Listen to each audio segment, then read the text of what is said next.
Hari ini, kita akan bongkar satu teka-teki yang menarik di mana kitab suci purba dan sains moden anehnya bersetuju tentang sesuatu, larangan memakan daging babi.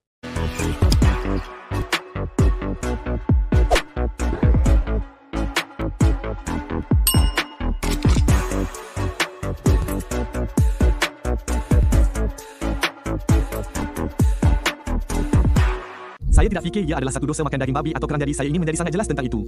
Tetapi saya rasa ia tidak sihat. Secara statistik setakat ini, makanan nombor 1 di planet ini yang dimakan orang yang mempunyai parasit adalah babi.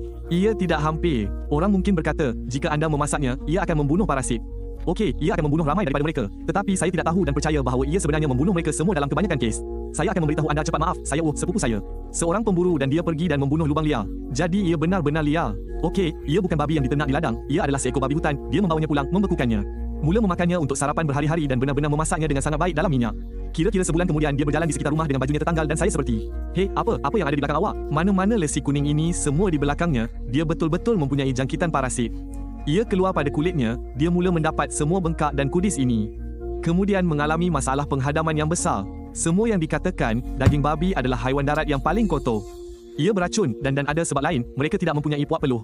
Mereka hanya mempunyai satu ruang pencernaan berbanding lembu. Haiwan lain mempunyai ruang berbilang, jadi mereka tidak sebaik menyatop sin. Ia mengambil masa 24 jam untuk dihadamkan, babi mengambil masa 4 jam. Ia sebenarnya serupa dengan sistem kepada manusia. Dan kemudian udang sangat serupa atau kerang. Cuba bayangkan, daging babi ni sebenarnya salah satu daging paling popular di dunia. Lebih 1/3 daripada semua daging yang kita makan secara global adalah babi. Tapi kan pelik, walaupun sangat popular, ada hampir 2 bilion orang, itu lebih kurang 1/4 populasi dunia yang langsung tak sentuh daging babi. Kenapa ya? Ini yang menarik.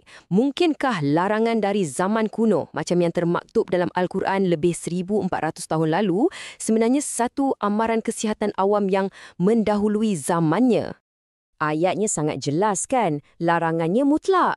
Tapi selama beratus-ratus tahun, orang tertanya-tanya, apakah sebab saintifik di sebaliknya? Ia macam satu misteri yang belum terungkai. Dan kemudian, masuk abad ke-19, sains akhirnya mula memberikan kita petunjuk-petunjuk yang pertama. Bayangkan, ia mengambil masa lebih 1200 tahun. Selama tu, barulah sains berjaya mengejar apa yang dah tertulis. Para penyelidik akhirnya menemui musuh halimunan yang selama ni bersembunyi betul-betul di depan mata kita. Para saintis menemui 3 dalang utama, boleh kita panggil Trinity tidak suci parasit dalam daging babi, dan ketiga-tiga ni memang ancaman serius untuk kesihatan manusia. Okey, jom kita tengok yang ni betul-betul. Cacing pita babi ini bukan calang-calang parasit. Ia boleh merantau sampai ke otak menyebabkan sawan dan kerosakan saraf yang serius. Ini bukan lagi soal keracunan makanan biasa, tapi dah jadi krisis kesihatan untuk seluruh komuniti. Tapi, cerita ni tak berhenti setakat parasit je. Sains moden dah bongkar satu lagi lapisan bahaya, ancaman yang tak nampak di mata kasar. Contohnya, Pertubuhan Kesihatan Sedunia, WHO, dah letak daging proses macam bacon dan ham dalam kategori karsinogen kumpulan 1. Maksudnya, kalau anda makan 50 gram je setiap hari, risiko kanser kolorektal boleh naik sebanyak 18%. Tinggi tu. Itu baru satu. Kajian lain pula jumpa virus hepatitis E yang boleh rosakkan hati dengan teruk dalam hampir separuh, 47% produk hati babi mentah yang dijual di pasar raya. Menakutkan kan? Dan yang ni paling mengejutkan, di sesetengah tempat sampai 90% kawanan babi diuji positif untuk MRSA. Ini sejenis superbug atau kuman kebal ubat yang sangat berbahaya. Nah, ini membawa kita kepada salah satu krisis kesihatan terbesar zaman kita, rintangan antimikrob atau AMR. Senang cerita, inilah keadaan bila kuman, bakteria, virus dah jadi begitu kuat sampai ubat-ubat yang kita ada dah tak berkesan lagi. Dan babi, malangnya, memainkan peranan besar dalam hal ni.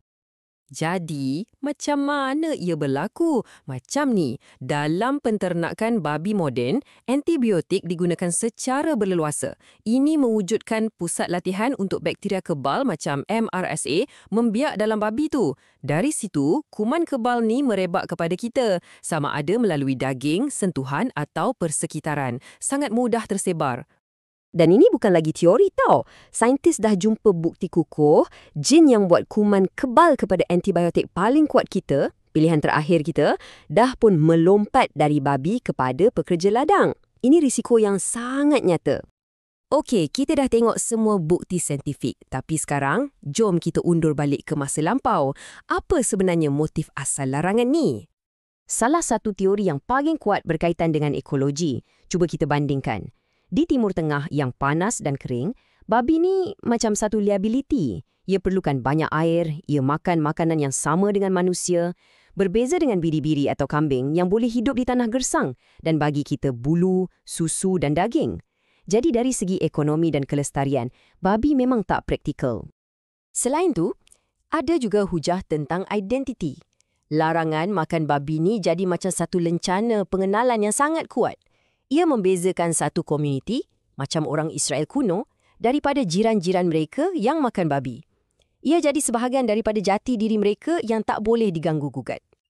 Baiklah, jadi mari kita gabungkan semua kepingan teka-teki ni, kebijaksanaan kuno dan sains moden dan lihat apa kesimpulan yang boleh kita buat. Kalau kita tengok pada asalnya, larangan tu adalah tentang kepercayaan, tentang kesucian rohani dan identiti budaya. Tapi, tanpa disedari, hasilnya pada zaman moden ni, ia jadi satu perisai yang sangat berkesan. Perisai terhadap parasit, virus, kuman kebal, malah toksin dari persekitaran. Satu perlindungan berlapis-lapis yang orang zaman dulu mungkin tak pernah bayangkan pun. Fenomena ni memang sangat menakjubkan. Ia contoh terbaik untuk apa yang kita panggil kebijaksanaan konvergen, iaitu bila amalan budaya dari zaman dulu dan penemuan sains moden, kedua-duanya sampai pada kesimpulan yang sama walaupun atas sebab yang langsung tak sama. Ini membuatkan kita terfikir kan?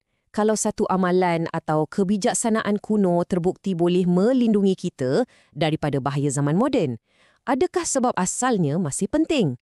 Atau mungkin ada banyak lagi rahsia yang tersembunyi dalam amalan tradisi yang kita belum faham sebelumnya? Fikir-fikir kan?